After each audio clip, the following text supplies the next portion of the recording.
Domba gurun pemuja Rizik ini mendesak Jokowi untuk menerima tantangan Rizal Ramli. Ditulis oleh Jo Putra di seaworld.com. Halo, selamat menyaksikan informasi dari channel Tanda Seru.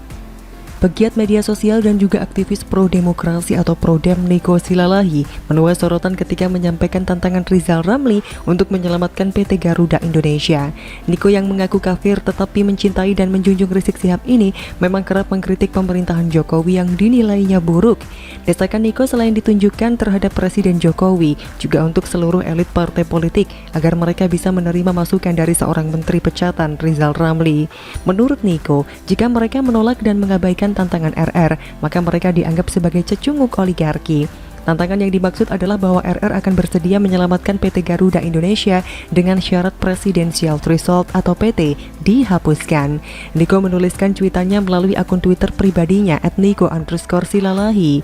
Pak Jokowi dan seluruh elit parpol, jika benar mencintai bangsa dan ingin menyelamatkan BUMN, maka terima tantangan abangku Rizal Ramli. Beliau cuma bikin syarat hapus Presidential Threshold saja. Jika kalian gak terima tantangan ini, berarti kalian cecunguknya oligarki jahanam itu. Begitu bunyi cuitannya yang dilansir terkini.id. Tantangan macam apa ini? Sebenarnya, domba gurun jahanam ini adalah cecunguk yang sesungguhnya. Menyelamatkan Garuda Indonesia tidak ada korelasinya dengan menurunkan presentasi Presidential Threshold.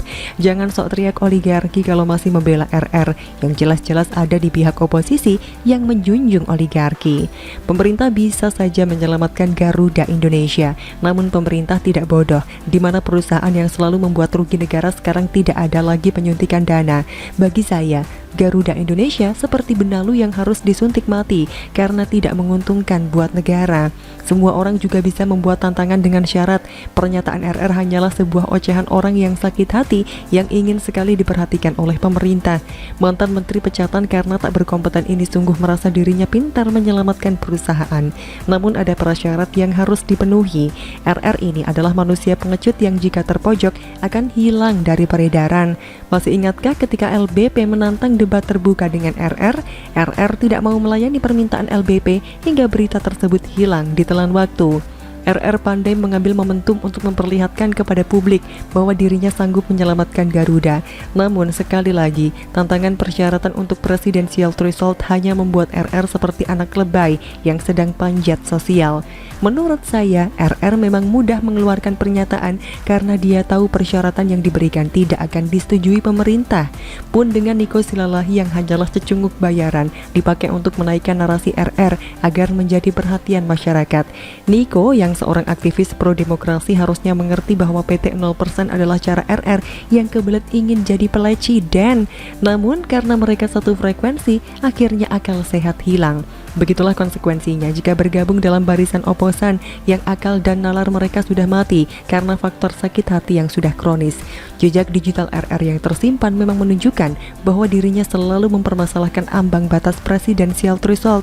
Jika RR kebelet ingin menjadi peleci dan kenapa tidak membuat partai sendiri lalu meloloskan PT di atas 20%? Tidak perlu memprovokasi masyarakat dengan narasi yang tidak dapat dicerna dengan akal sehat. Sudah jelas PT minimal 20% sudah disahkan sesuai undang-undang dan tak dapat diganggu-gugat. Bagi saya, permintaan Niko Silalahi dan RR tidak perlu ditanggapi secara serius. Manusia pengangguran seperti mereka hanya ingin membuat pemerintah sibuk untuk mengikuti kemauan mereka. Prestasi apa yang telah dilakukan RR sehingga Niko Silalahi begitu membela mati-matian agar tantangan RR diladeni? Hanya orang bodoh dan dungu yang mau menerima tantangan tapi harus memakai syarat dahulu. Sebelumnya, RR yang berdialog dengan Refli Harun di YouTube menceritakan bahwa dirinya telah membantu PT Garuda Indonesia selamat dari krisis keuangan tahun 2001 lalu. Untuk itu, RR dengan percaya diri siap membantu menyelamatkan krisis di Garuda sesuai dengan syarat yang telah ia ajukan. Gue beresin, kagak usah gue diangkat jadi komisaris, preskom, pokoknya gue dikasih wewenang buat beresin. Cuma syaratnya tolong threshold presiden dibikin 0, kata Rizal Ramli. Kadang saya prihatin sama RR yang tidak bisa menilai dirinya sendiri. RR hanyalah orang gagal yang sering dipecat karena kapasitasnya sebagai orang yang tidak berkompeten sangat jelas terlihat. Lagi pula PT itu sudah dibuat sejak zaman SBY. Buat apa lagi diperdebatkan kalau bukan ingin berkuasa? Sungguh prihatin prihatin dengan cara pikir orang yang katanya senior ekonom ini. Jadi sudah jelas bahwa permintaan Niko Silalahi agar Jokowi dan partai politik dapat menerima tantangan RR hanyalah sebuah pekerjaan sia-sia. Dengan menurunkan PT menjadi 0% hanyalah permintaan orang bodoh yang sedang mencari perhatian. Demikian kira-kira kata kura-kura. Bagaimana menurut Anda?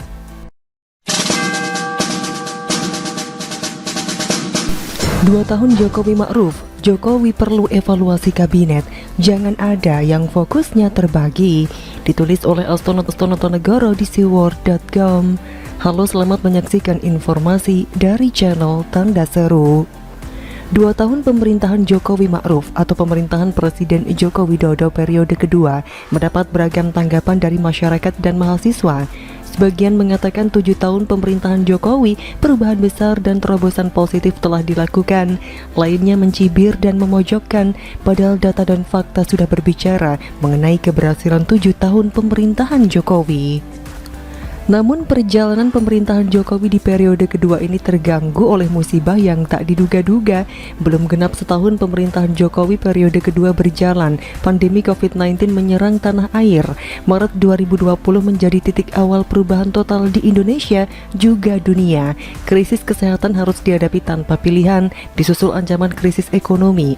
Hampir 2 tahun pandemi melanda Indonesia. Akan tetapi upaya pemerintahan Jokowi Ma'ruf menangani pandemi COVID-19 mendapatkan apresiasi dan pujian dari negara-negara tetangga dan akademisi kelas dunia. Walaupun para komentator tanah air terus mendengungkan bibir mencibir kinerja Jokowi Ma'ruf, sungguh terlalu komentar yang bicara tanpa data dan fakta, sekedar modal kata dungu seenak jidat merendahkan orang.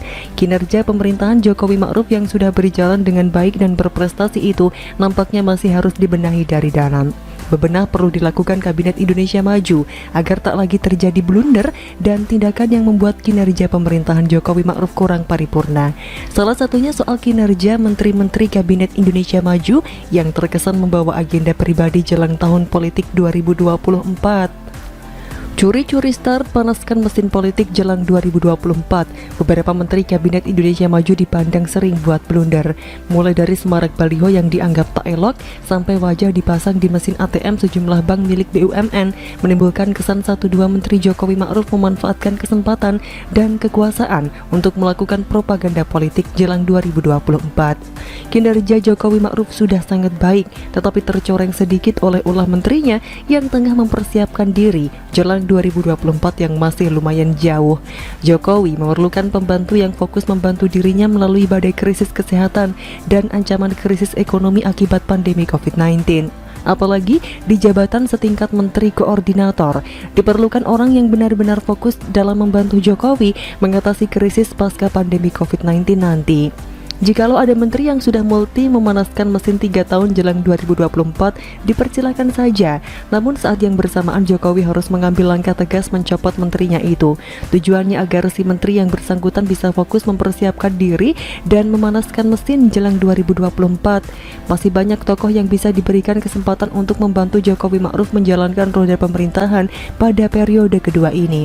Saatnya Jokowi bebenah rapi-rapi Kabinet Indonesia Maju untuk mewujudkan Indonesia yang lebih maju. Sekedar mengingatkan kembali pada periode pertama Jokowi, kalau tidak salah sempat menutup peluang bagi ketua partai politik atau parpol yang hendak menjadi menteri. Kini mungkin langkah yang sama harus diambil Jokowi. Jikalau ada menteri yang sibuk dengan persiapan 2024, sebaiknya diganti saja dengan mereka yang bisa lebih fokus. Perlu ada evaluasi mendalam dan substansi terhadap kinerja Menteri-Menteri Jokowi Ma'ruf. Evaluasi itu harus dilakukan pemerintahan Jokowi Ma'ruf sendiri. Jikalau ada masyarakat dan mahasiswa yang melakukan evaluasi kinerja pemerintahan Jokowi Ma'ruf, itu karena mereka melihat kinerja secara keseluruhan. Sebagai upaya mempersempit celah terhadap kritik liar, evaluasi terhadap menteri-menteri perlu dilakukan. Tidak etis rasanya jika nama-nama dari menteri itu disebutkan. Namun dari fakta-fakta yang dinarasikan, kita pasti tahu siapa menteri yang harus dievaluasi. Perlu ada evaluasi mendalam. Kita semua yakin bahwa Jokowi Ma'ruf punya tim dan relawan yang siap membantu dalam melakukan evaluasi terhadap menteri-menterinya. Dari hasil evaluasi itu, Jokowi tentu akan mendapatkan menjadikan pertimbangan siapa menteri yang harus dicopot. Kembali lagi harus ditekankan bahwa pencopotan menteri tersebut bukanlah upaya untuk mematukan langkah para menteri yang hendak maju pada 2024 nanti, melainkan memberikan kesempatan agar menteri yang bersangkutan bisa fokus untuk mempersiapkan diri jelang 2024 yang masih 3 tahun lagi. Di lain sisi, pemerintahan Jokowi Ma'ruf bisa dibantu oleh menteri-menteri yang fokus bekerja, membenahi krisis kesehatan dan ancaman krisis ekonomi setelah pandemi COVID-19 usai. Semoga saran ini bisa didengar Jokowi dan tim untuk hasil kinerja yang paripurna tanpa celah. Bagaimana menurut Anda?